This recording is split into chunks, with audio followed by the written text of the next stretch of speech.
Hello everyone, welcome to Divya education. आज है 18 सितंबर और 18 सितंबर से रिलेटेड हमारे जितने भी करेंट अफेयर्स के क्वेश्चन बन सकते हैं जो कि हमारे किसी भी कॉम्पिटिटिव एग्ज़ाम के लिए इम्पॉर्टेंट हो सकते हैं, आज हम लोग इस वीडियो में उन सभी क्वेश्चंस को सॉल्व करने वाले हैं। यदि हम बात करते हैं कल के अभ्यास प्रश्न की, तो इसमें आपसे पूछा गया था कि भारत को बांग्लादेश से जोड़ने वाला सोनामुरा दौकुंड जलमार्ग हाल ही में शुरू किया गया है।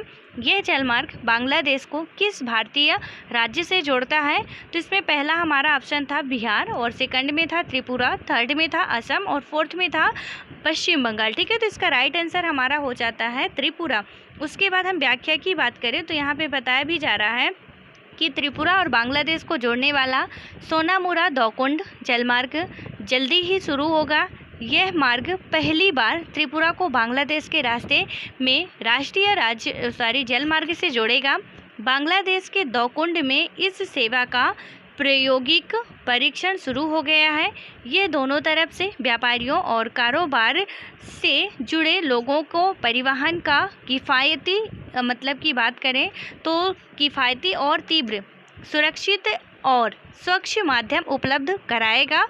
उसके बाद हम बात करते हैं अगले क्वेश्चन की, तो यहाँ पे हमारा नेक्स्ट क्वेश्चन है कि हाल ही में किस कंपनी ने नए संसद भवन को बनाने का ठेका 861 करोड़ रुपए की बोली लगाकर हासिल कर लिया है? तो इसमें पहला है टाटा प्रोजेक्ट लिमिटेड, सेकंड है रिलायंस इंडस्ट्रीज लिमिटेड और थर्ड है अडानी ग्रीन एनर्जी और फोर्थ है हमारा कि आदित्य बिरला समूह। ठीक है, तो इसका राइट आंसर हमारा क्या हो जाएगा? इसका राइट आंसर हो जाएगा टाटा प्रोजेक्ट लिमिटेड। उसके बाद बात करें यदि हम, तो यहाँ पे बताया गया कि टाटा ग्रुप को नया संसद बनाने का कॉन्ट्रैक्ट मिल गया है। यह कॉन्ट्रैक्ट जो है वो टाटा को 861.9 करोड़ रुपए में मिला है।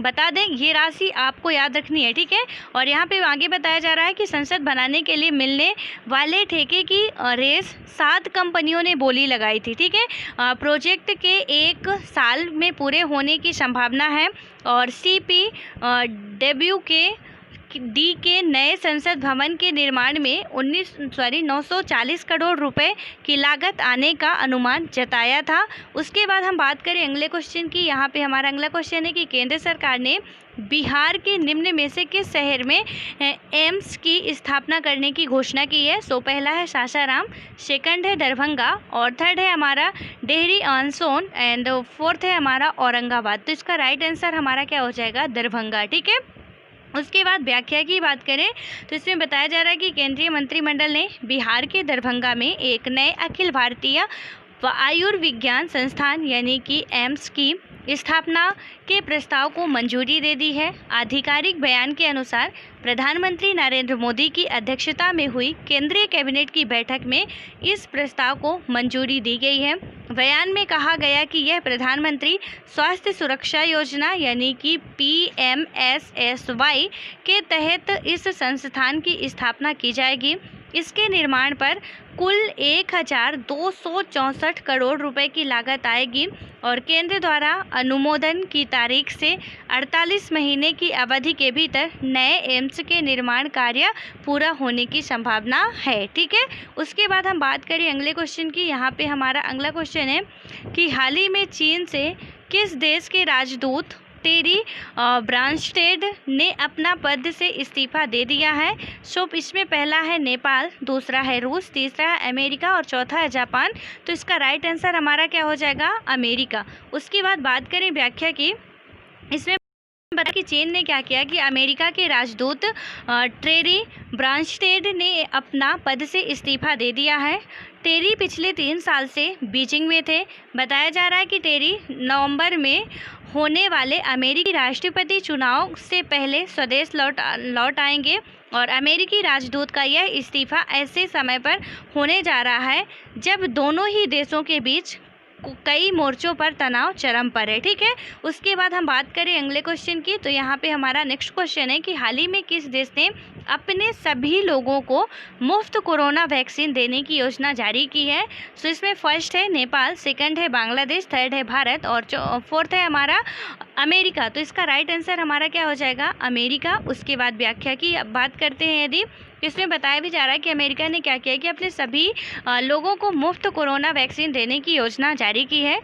राष्ट्रपति डोनाल्ड ट्रंप के प्रशासन में कोविड-19 यानी कि प्रशासन ने क्या किया कि कोविड-19 के टीके को लेकर अपनी योजना का खुलासा करने के साथ इस पर काम भी शुरू कर दिया है। इसके तहत देश के सभी नागरिकों को टीका मुफ्त में मिलेगा।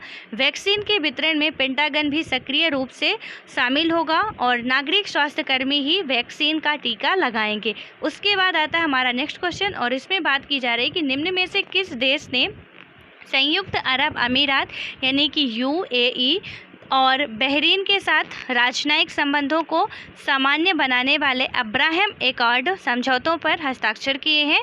सो फर्स्ट है इजराइल, सेकंड है पाकिस्तान, देन थर्ड है हमारा नेपाल और फोर्थ में है चीन। तो इसका राइट आंसर हमारा क्या हो जाएगा? इजराइल। और उसके बाद व्याख्या की बात करें तो इसमें बताया जा रहा है कि इजराइल ने क्या किया कि संयुक्त अरब अमीरात यानी कि यूएई और बहरीन के साथ राजनयिक संबंधों को सामान्य बनाने वाले अब्राहम एकॉर्ड समझौते पर हस्ताक्षर किए हैं। व्हाइट हाउस के साउथ लॉन में हुए इस समझौते के दौरान अमेरिकी राष्ट्रपति डोनाल्ड ट्रंप, ठीक है, यानी कि प्रेजेंट टाइम में अमेरिका के राष्ट्रपति कौन है? तो वो है डोनाल्ड ट्रंप। तो इन्होंने क्या किया कि इजराइल के प्रधानमंत्री बेंजामिन नेतन्याहू, तो ये भी याद रखना आपको कि इजराइल के वर्तमान समय में प्रधानमंत्री कौन है? बेंजामिन नेतन्याहू है, ठीक है। उसके बाद क्या है कि यूएई के विदेश मंत्री शेख अब्दुल्ला बिन जायद अल नहयान और बहरीन के विदेश मंत्री अब्दुल्लाथिफ बिन रशीद अल जयानी मौजूद थे। बता दें कि इजराइल के साथ राजनयिक संबंध स्थापित करने वाले यूएई और बहरीन क्रमशः तीसरे और चौथे अरब देश हैं। इससे पहले मिस्र ने 1979 में और उसके बाद 1994 में जॉर्डन ने शांति समझौते पर इजराइल के साथ हस्ताक्षर किया था, ठीक है। उसके बाद आता है हमारा अगला क्वेश्चन और इसमें बात की जा रही है कि एशियाई विकास बैंक यानी कि एशियन डेवलपमेंट बैंक या कि एडीबी की बात करें हम तो इसमें क्या पूछा जा रहा है कि एडीबी द्वारा किसको भारत के लिए नया कंट्री डायरेक्टर नियुक्त किया गया है? पहला इसमें है हमारा राहुल सचदेवा, सेकंड है टेको कोनिसी और थर्ड में है अनिल त्यागी और फोर्थ में है हमारा मोहन अग्रवाल। तो इसका राइट आंसर हमारा क्या हो जाएगा? टेको कोनिसी। और उसके बाद व्याख्या में भी बताया गया है कि एशियाई विकास बैंक, ठीक है, यानी इसका फुल फॉर्म क्या होता है इंग्लिश में बात करें तो एशियन डेवलपमेंट बैंक होता है। तो इसके द्वारा क्या किया गया कि टेको कोनिसी को भारत के लिए नया कंट्री डायरेक्टर नियुक्त किया गया है। कोनिसी केनिची योकोयामा की जगह लेंगे। उन्होंने हाल ही में एडीबी के दक्षिण एशिया विभाग के महानिदेशक के रूप में पदभार संभाला है और भारत एडीबी का चौथा सबसे बड़ा शेयरधारक है। एडीबी एक क्षेत्रीय विकास बैंक है। इसकी स्थापना 19 दिसंबर 1966 को एशियाई देशों के आर्थिक विकास के यानी कि सुगमीकरण के लिए की गई थी। तो इसमें एडीबी से रिलेटेड भी जो बातें हैं उनको याद रखना है। मतलब इसका फुल फॉर्म क्या होगा? तो एशियन डेवलपमेंट बैंक होगा। और इसकी स्थापना कब की गई थी? तो 19 दिसंबर 1966 को की गई थी। और इसकी स्थापना का मेन उद्देश्य क्या था? तो उद्देश्य था एशियाई देशों के आर्थिक विकास के सुगमीकरण के लिए ये बनाया गया था, ठीक है। तो इतनी बातें हमको किसी भी जो भी हमारे संस्थान होते हैं उनके बारे में याद रखना इम्पॉर्टेंट होता है क्योंकि इनसे रिलेटेड भी क्वेश्चन बन सकते हैं। उसके बाद हम बात करते हैं अगले क्वेश्चन की। इसमें है कि ग्रेट लर्निंग के किस भारतीय क्रिकेटर को अपना ब्रांड एम्बेसडर नियुक्त करने की घोषणा की है? सो फर्स्ट है विराट कोहली, सेकंड है महेंद्र सिंह धोनी, थर्ड है रोहित शर्मा और फोर्थ में है हमारा कि अजिंक्य रहाणे, ठीक है, यानी अरविंद रहाणे होगा, यहाँ पे गलत लिखा हुआ है। इसके बाद हम बात करते हैं इसके राइट आंसर की। तो यहाँ पे बताया भी जा रहा है इसका राइट आंसर जो होगा वो विराट कोहली है। उसके बाद व्याख्या में बात करें तो ग्रेट लर्निंग ने भारतीय क्रिकेट कप्तान विराट कोहली को अपना ब्रांड एम्बेसडर नियुक्त करने की घोषणा की है। कंपनी ने एक बयान में कहा कि भारतीय कप्तान अब ग्रेट लर्निंग ब्रांड का चेहरा होंगे। ग्रेट लर्निंग ब्रांड एम्बेसडर बनने के बाद कोहली ने कहा कि ग्रेट लर्निंग पेशेवर सीखने की जगह में अग्रणी है।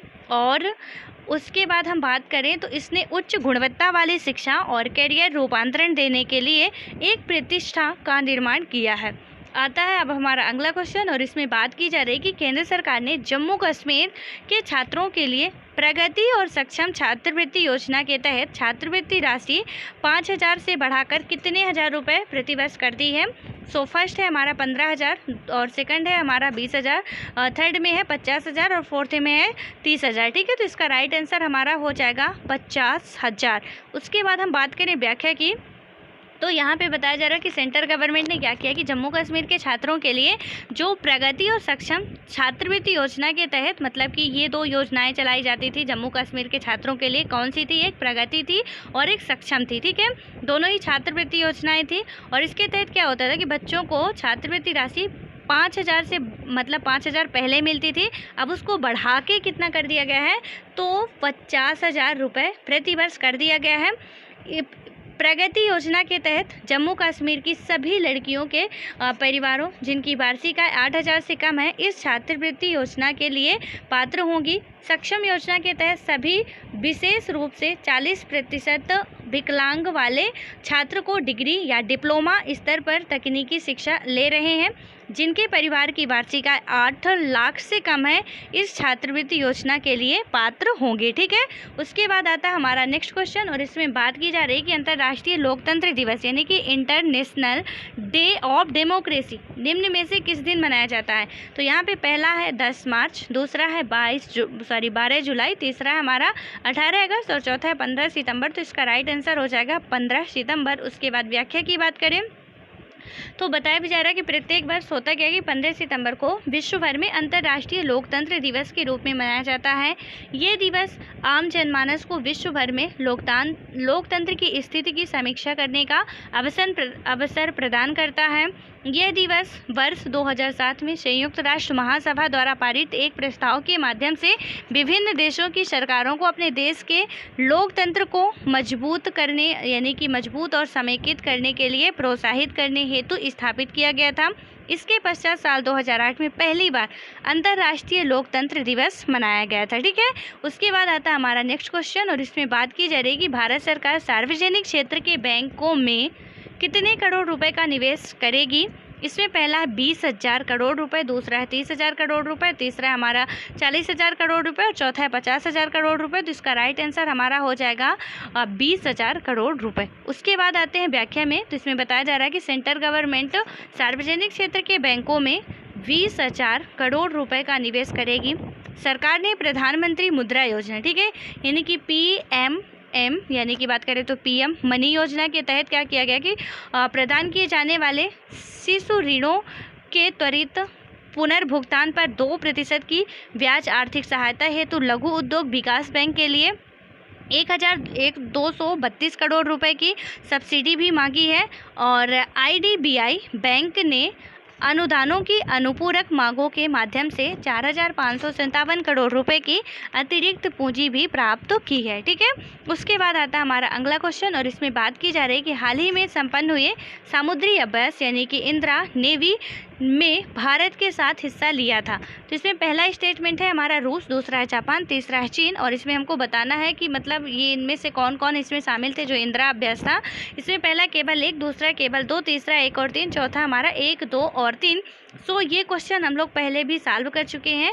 तो अभी आप लोगों को इसका राइट आंसर बताना है कि यानी कि रूस या जापान शामिल थे या जापान या चीन शामिल थे या कि तीनों ही शामिल थे या कि एक भी शामिल नहीं थे। जो भी है आपको बताना है क्योंकि हम पहले सॉल्व कर चुके हैं। ठीक है, और आशा करते हैं कि आप सभी लोग जरूर इसका राइट आंसर देने की कोशिश करेंगे। सो मिलते हैं नेक्स्ट वीडियो में, तब तक के लिए bye bye, all the best.